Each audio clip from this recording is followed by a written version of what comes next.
ناظرین کرام السلام علیکم۔ آئیے آج ہم یونس علیہ السلام اور مچھلی والے واقعے کے بارے میں تفصیل سے جانتے ہیں، جس کا ذکر قرآن شریف میں آیا ہے۔ سب سے پہلے بیل آئیکن پر کلک کر کے چینل کو سبسکرائب کریں تاکہ آنے والی اسلامک ویڈیو کو آپ دیکھ پائیں۔ آئیے شروع کرتے ہیں۔ اللہ تعالیٰ نے یونس علیہ السلام کو قوم نینوا علاقہ جو عراق کے قریب آتا ہے وہاں تبلیغ کے لیے بھیجا۔ آپ نے اپنی قوم کو اللہ کی طرف بلایا مگر وہ ایمان نہیں لائے۔ جب عذاب کا وقت قریب آیا تو آپ اپنی قوم سے ناراض ہو کر وہاں سے نکل گئے۔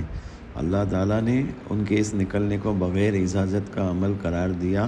اللہ نے آپ کو وہاں سے جانے کا حکم نہیں دیا تھا۔ راستے میں آپ ایک کشتی میں سوار ہوئے۔ کشتی بھاری ہو گئی اور کشتی ڈوبنے لگی۔ کشتی میں موجود لوگوں نے فیصلہ کیا کہ کسی ایک شخص کو کشتی سے پانی میں پھینکنا پڑے گا۔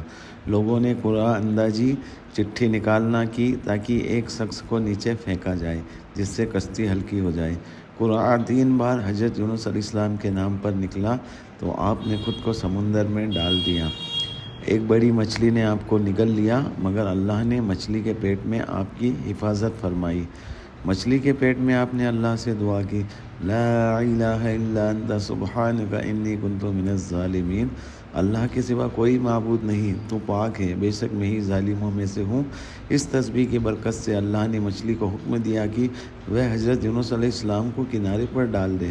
اللہ نے آپ کو شفا دی اور کنارے پر ایک یکتین کدو کا درخت اگایا تاکہ آپ کو سایہ اور کھانا دونوں میسر ہو۔